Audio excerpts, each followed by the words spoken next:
In a world that never stops shouting at us endless notifications, constant opinions, fears about tomorrow, it's easy to feel like we've lost control. But what if I told you that the secret to peace, strength, and freedom was not about controlling the world, but about mastering the one thing you carry everywhere, your mind? This isn't a new idea. It's a lesson whispered across centuries by Stoic philosophers like Marcus Aurelius, Seneca, and Epictetus. So, in this video, let's uncover their timeless wisdom and learn how to finally take back control of your mind. If you find value in these Stoic reflections, consider subscribing, because every week we explore ancient wisdom for modern life. Now, let's begin. Principle 1. Master what's truly in your control. There was a time in my life when I spent most of my days worrying. I worried about what people thought of me. I worried about whether the company I worked for would lay people off. I worried about the weather ruining my plans for the weekend. And the truth is, all that worry left me exhausted. I would lie awake at night, staring at the ceiling, replaying conversations, imagining the worst possible outcomes. But no matter how much I worried, nothing ever really changed. Maybe you felt the same. You've done your best to raise your kids right, but they make choices you can't control. You've worked hard to build your career, but the economy shifts in ways no one can predict. You've tried to stay healthy, but your body sometimes reminds you that you're not 20 anymore. It's frustrating. It's tiring. And it feels unfair. But here's what the Stoics would whisper to us across the centuries: the only true power you and I ever have, is over our own thoughts, our own actions, our own mind. Marcus Aurelius put it simply: you have power over your mind, not outside events. Realize this, and you will find strength. When I first read that, I thought, that sounds too simple. Almost too obvious. But the more I sat with it, the more it began to change me. I started to notice how much of my energy went into things I couldn't control. The angry driver who cut me off on the highway. The neighbor who always found something to complain about. The news cycle that never seems to stop shouting bad headlines. All of these things pulled at me. They tempted me to lose my temper, to react, to fight back. But slowly, with practice, I began asking myself one simple question: is this mine to control? When the driver cut me off, I couldn't control him. But I could control whether I carried that anger all day. When my neighbor criticized me, I couldn't change her opinion. But I could choose whether I let it poison my peace. When the news filled me with fear, I couldn't control the world. But I could control how often I consumed it. And little by little, I noticed something. Life didn't feel quite so heavy anymore. It wasn't that the problems disappeared. It was that I stopped carrying the ones that didn't belong to me. You see, trying to control what we can't is like trying to hold back the ocean with your bare hands. No matter how hard you try, it will always slip through your fingers. But when you step back, and realize that you don't need to hold the ocean, that you only need to steer your own little boat, suddenly, the waves don't feel quite so threatening. So here's the lesson: every day, you and I are offered two circles. One is the circle of control. The other is the circle of concern. The more we live in the circle of concern, the more powerless we feel. The more we live in the circle of control, the more peace we discover.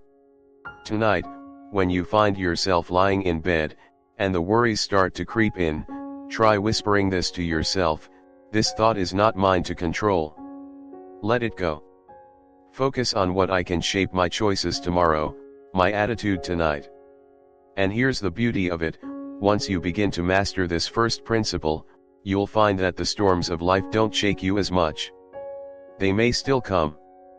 But you'll have learned how to stand firm, because your strength is rooted not in the world outside, but in the calm you've cultivated inside. And this, my friend, is where the journey begins. Because once you can master what's truly in your control, you're ready for the next step: guarding your emotions, so that even when life presses hard against you, your inner fortress still stands. Principle 2. Guard your emotions like a fortress. In the last lesson, we talked about focusing only on what's within your control. And if you've tried it, you may have noticed something: even when you let go of the things you can't control, the emotions still come rushing in. You tell yourself not to worry about your adult children's choices, but your heart still aches. You remind yourself you can't control the news, but anxiety still stirs in your chest. That's the next challenge the Stoics invite us to face: guarding our emotions like a fortress. Seneca once wrote, "We suffer more in imagination than in reality." And I've found that to be painfully true. Think about it: how many times in your life have you suffered twice? Once in reality, and then 100 more times in your mind, replaying the event, imagining worse scenarios, feeling the sting over and over again? I remember one evening, years ago, when I made a mistake at work.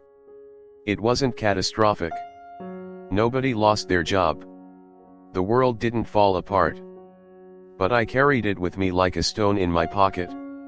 All night I replayed what I should have said, what I should have done. By morning, the real mistake was long gone, but the suffering I created in my imagination was far heavier. Maybe you've had nights like that too. A disagreement with your spouse that echoes in your head. A comment from a coworker that stings long after they've forgotten it. A worry about money, or health, or family that grows larger the more you think about it.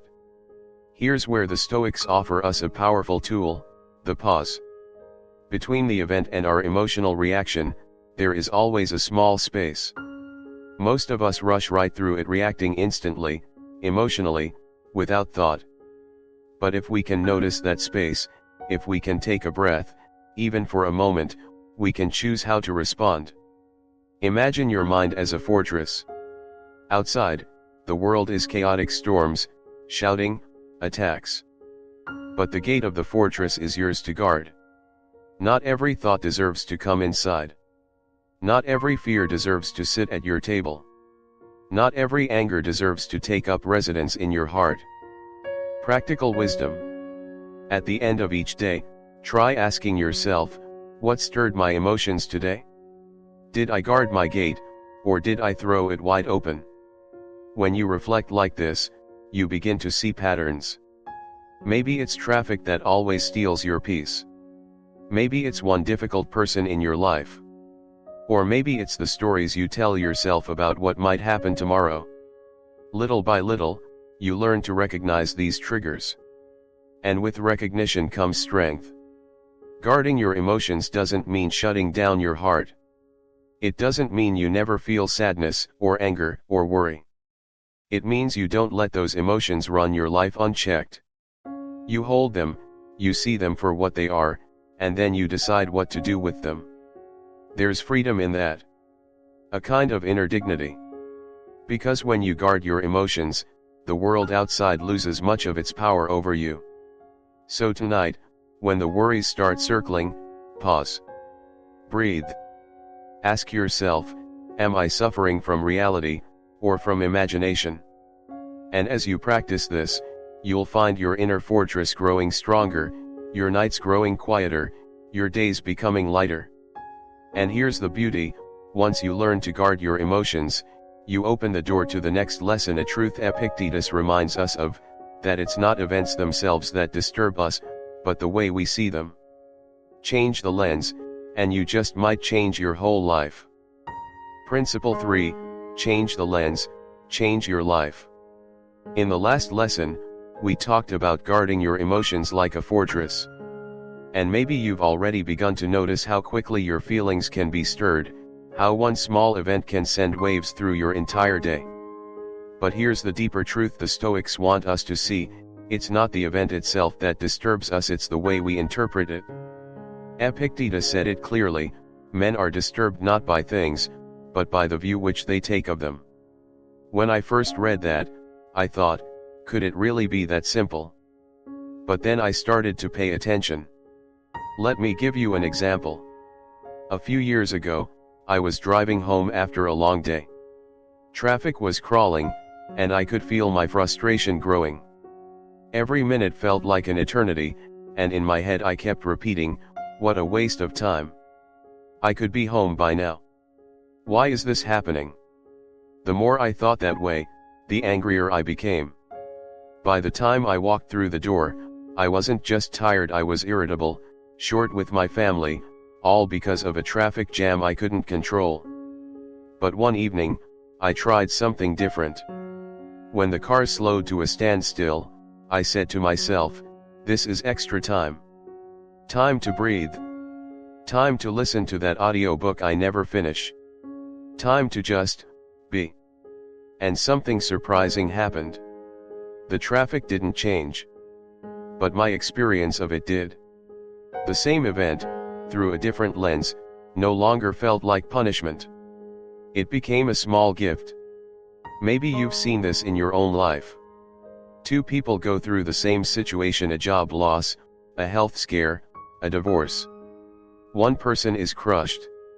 The other finds new strength, even gratitude. The difference isn't in the event. It's in the meaning they give to it. Think about it, how many times has something you once thought was terrible turned out to be a blessing in disguise? The job you didn't get, that led you to a better one. The relationship that ended, that freed you for something healthier. The setback that forced you to grow in ways you never expected. The Stoics remind us, life will always hand us events beyond our control.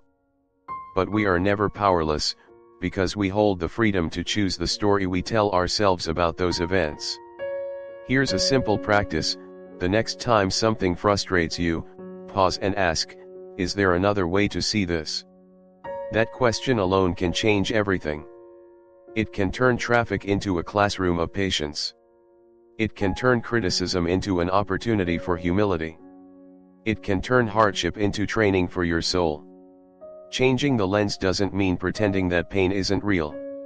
It doesn't mean forcing yourself to smile when life is hard. It means remembering that every event comes with more than one interpretation. And you get to choose which one you carry. I've learned that when I choose a lens of gratitude, life feels lighter. When I choose a lens of bitterness, life feels heavier. The choice is mine. The choice is yours. So the next time life places a challenge in front of you, remember Epictetus's words. It's not the thing itself that will shape you, it's the way you see it. And here's the beautiful part: once you learn to change the lens, you begin to notice the hidden harmony of life. You see that every challenge, every joy, every season is part of a larger design. And that brings us to the next principle: to live in alignment with nature itself, and to find peace in the rhythm of the world around us. Principle 4, live according to nature. In the last lesson, we discovered that by changing the lens, we can change the way we experience life. And once you begin to see things differently, the Stoics invite us to take an even bigger step, to live in harmony with nature itself. Now, what does that really mean? When I first heard the phrase "live according to nature," I pictured forests, rivers, and hiking trails. And yes, there is wisdom in connecting with the natural world. But the Stoics meant something deeper. They meant aligning ourselves with the way life is, not the way we wish it would be. Think about the seasons. Spring brings blossoms, summer brings warmth, autumn brings change, and winter brings rest. No one season is better than another. Each has its place, its rhythm, its purpose.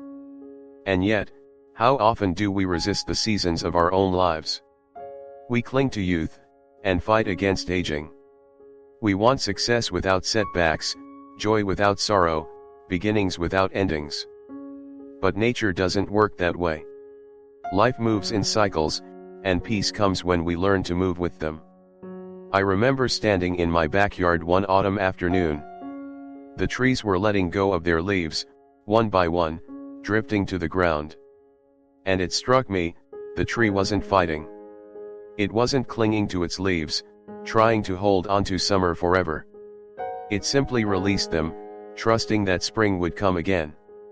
In that moment, I thought about my own life. The chapters I've resisted closing. The roles I've outgrown but tried to hold onto. The changes I feared, because I didn't know what would come next.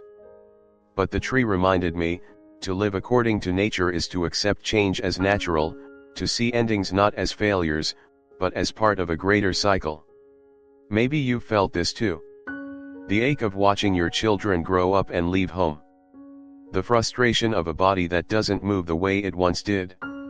The sadness of saying goodbye to people you love. It hurts. And it's okay to feel that hurt. But when we remember that everything in life is part of nature's rhythm, we begin to soften. We begin to trust.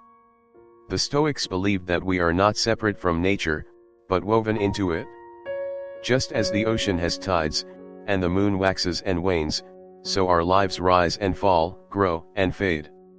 Here's a practice that helps me, when life brings me something I don't want to delay, a loss, a change. I whisper to myself, this too is part of nature. And somehow, those words make it easier to breathe. Because if it belongs to nature, then it belongs to life. And if it belongs to life, then it belongs to me. Living according to nature doesn't mean being passive. It doesn't mean giving up on dreams, or ignoring injustice, or never striving. It means striving wisely, striving with an understanding that some things will flourish, and others will fade. And both are natural. When we stop fighting the seasons, we free ourselves to live fully in each one. To enjoy youth without fearing its end. To embrace maturity with gratitude. To meet old age with dignity. So the next time life changes, when something ends, when something shifts, when something is taken away, remember the tree in autumn. It doesn't cling. It lets go, because it trusts the cycle of life. And here's the beauty, when you begin to live according to nature, you discover a deep sense of peace. Not because life is easier, but because you've stopped demanding it be different. And once you learn to live in that alignment, you're ready for the next principle, to prepare your mind for hardship, so that when storms come, as they always do, you are not shaken, but steady. Principle 5, prepare for hardship. In the last lesson, we talked about living according to nature, accepting the seasons of life, and trusting the rhythm of change. But the Stoics remind us, just as nature has storms, so too does life. And if we want to live with peace, we must prepare ourselves for hardship. Marcus Aurelius wrote in his journal, almost like a morning ritual, today I shall meet people who are meddling, ungrateful, arrogant, dishonest, jealous, and surly. He wasn't being pessimistic. He was being realistic. He knew that by preparing his mind ahead of time, he wouldn't be caught off guard. I think of it like this: if you know a storm is coming, you don't leave your windows wide open. You shut them. You brace your house. You make ready. Life is the same. Hardship is not a surprise. It's not a punishment. It's simply part of being alive. I remember when my father passed away. Even though we all knew the day would come, nothing can fully soften the blow of loss. But I'll tell you this: what made it bearable was that I had already spent years reflecting on the nature of life and death. I had asked myself, many times, what will I do when that day arrives? How will I carry myself? It didn't erase the grief. But it gave me a kind of quiet strength. Instead of being crushed, I could still stand. And maybe you've had a moment like that too. A sudden illness. A job loss. A betrayal. If you've lived long enough, you know, life will test you. The Stoics advise us to practice what they called premeditatio malorum, the premeditation of evils. That means imagining the difficulties that could come, not to scare yourself, but to prepare your heart. When you imagine losing something, your health, your comfort, even the people you love, you don't love them less. You love them more. Because you remember they're not guaranteed. You remember they are gifts on loan from life. Think of it like carrying an umbrella. If it rains, you're ready. If it doesn't, you've lost nothing. But if you never carry one, the storm soaks you to the bone. Preparing for hardship doesn't mean living in fear. It means living with readiness. It means strengthening your mind the way you strengthen a muscle. Every time you practice patience in a small inconvenience, waiting in line, dealing with a rude stranger, you are training yourself for the larger storms. So when life knocks at your door with something heavier, you won't collapse. You'll bend, but not break. You'll grieve, but not despair. You'll stumble, but you'll stand again. Here's a simple practice: each morning, whisper to yourself, something difficult may come today, and I will meet it with strength. And each evening, reflect, what hardship came my way? How did I respond? What can I learn for tomorrow? When you live this way, you stop being surprised by life. And instead, you begin to feel equipped for it. Hardship, after all, doesn't just take from us. It gives too. It forges resilience. It clarifies what truly matters. It reveals the strength we didn't know we had. And once you've prepared for hardship, you're ready for the next principle: to practice gratitude, not just when life is easy, but especially when it is hard. Principle 6. Practice gratitude. In the last lesson, we talked about preparing for hardship, about meeting life's storms with strength rather than surprise. But here's something the Stoics understood deeply: if hardship is inevitable, then so is the chance to find beauty in the middle of it.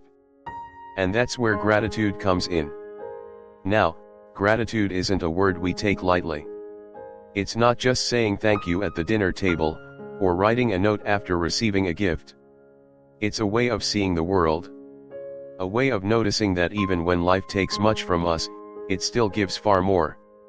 I'll be honest with you, there were years in my life when gratitude felt like a distant thought.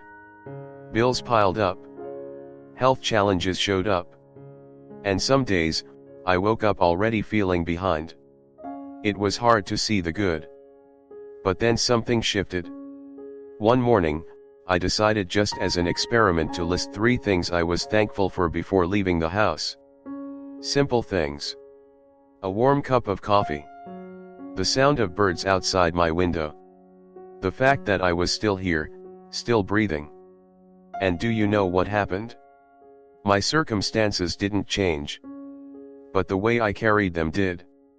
I walked through that day with lighter steps. Not because the burdens disappeared, but because my heart was tuned to notice the gifts that had been there all along. The Stoics believed that nothing is truly ours, not our possessions, not our health, not even the people we love. Everything is borrowed. And when you see life this way, every single day becomes a gift. Think of it like this: if a friend loans you a beautiful book, you treat it with care, knowing one day you'll return it. Life is the same. Your children, your spouse, your health, your time, all of it is on loan. And when you realize that, gratitude flows naturally. Maybe you've felt this. The way a simple family dinner feels precious after months apart. The way a walk in the park feels holy after being stuck in bed. The way a smile from a stranger can brighten your whole afternoon. Gratitude doesn't ignore the pain. It doesn't deny the hardship. It simply widens your view, so you can see the blessings standing beside the struggles. Here's a practice that helps me. Each night, before closing my eyes, I ask myself, if I woke up tomorrow with only the things I gave thanks for today, what would remain? That question has a way of sharpening your awareness. It makes you pause at the dinner table and truly taste your food. It makes you hold your loved ones a little longer when you hug them. It makes you notice the small mercies that are so easy to overlook. And gratitude does something even more powerful. It strengthens you for the next hardship. Because when storms come, a grateful heart remembers, I still have breath. I still have this moment. I still have something to hold onto. Gratitude is not just a response to life's goodness. It is a strategy for enduring its challenges. It is a reminder that, even in darkness, there is always a flicker of light. So let me leave you with this: today, look around you. Notice the ordinary things, the ones you usually pass by without thought. The roof over your head. The friend who checks in on you. The very breath in your lungs. They are not small. They are treasures. And once you begin to practice gratitude, you'll be ready for the final principle, to reflect daily, to look back, so you can live forward with wisdom. Principle 7, reflect daily. In our last lesson, we spoke about gratitude, about seeing life as a gift, even in the middle of hardship. And now we arrive at the final Stoic principle, to reflect daily. If gratitude helps you notice the blessings in your life, reflection helps you grow from the lessons of each day. It's like holding up a mirror, not to judge yourself harshly, but to see yourself clearly. The Stoics practiced this every evening. Seneca, one of Rome's great thinkers, wrote about sitting down at night and reviewing his day. He would ask himself, what did I do well? What did I stumble over? What can I do better tomorrow? I've tried this in my own life. And I'll tell you, it changes the way you end the day. Instead of lying awake, replaying regrets or worries, reflection becomes a gentle conversation with yourself. A chance to close the book on today and prepare a fresh page for tomorrow. I remember a season in my 40s when work consumed me. I'd come home exhausted, too tired to even talk with my family. One night, I sat alone in the kitchen, and I realized I couldn't keep living that way. So I started a small practice. Each night before bed, I'd take 5 minutes to write in a notebook, one thing I was grateful for, one thing I could have done better, and one intention for the next day. It wasn't fancy. Just a few lines. But slowly, I began to notice patterns. I saw how often impatience showed up. I saw where I wasted time, and where I invested it well. And little by little, that awareness helped me change. Reflection is like steering a ship. Without it, you drift. But with it, you can adjust your course, even if only by a few degrees each day. And those small adjustments, over time, can change the entire direction of your life. Here's the beauty: reflection doesn't require hours of silence or complicated rituals. It can be as simple as asking yourself 3 gentle questions at the end of each day. What went well today? What challenged me? How will I respond better tomorrow? Notice there's no blame in those questions. No harsh self-criticism. Only curiosity. Only a desire to grow. And when you reflect daily, you begin to live more intentionally. You stop moving through life on autopilot. You start to see yourself not as a victim of circumstance, but as an active participant in your own story. Think about it: if every day you learn even one small lesson, and carry it forward, imagine the wisdom you'll gather in a year. In 10 years. In a lifetime. And so, as we close this journey through Stoic principles, let me leave you with this thought: a life well lived is not built in grand gestures, but in small, steady practices. Mastering what's in your control. Changing your perspective. Living according to nature. Preparing for hardship. Practicing gratitude. And reflecting daily. These are not lofty philosophies for scholars in ivory towers.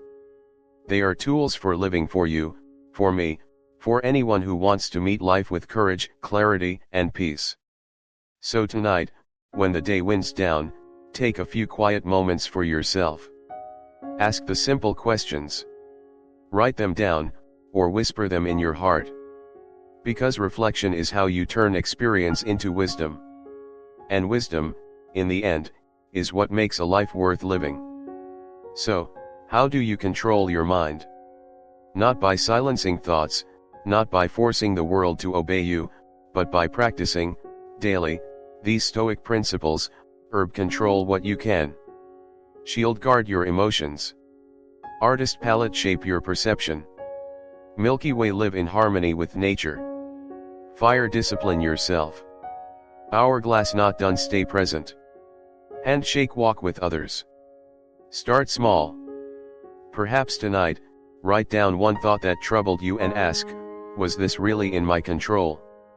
Over time, these small practices become habits. And habits become freedom. Because the greatest empire you will ever rule is not Rome, not the world, but the kingdom of your own mind. If this message resonated with you, join our community by subscribing, share this video with someone who needs it, and let me know in the comments, which Stoic principle will you practice today? Together, let's grow stronger, one controlled mind at a time.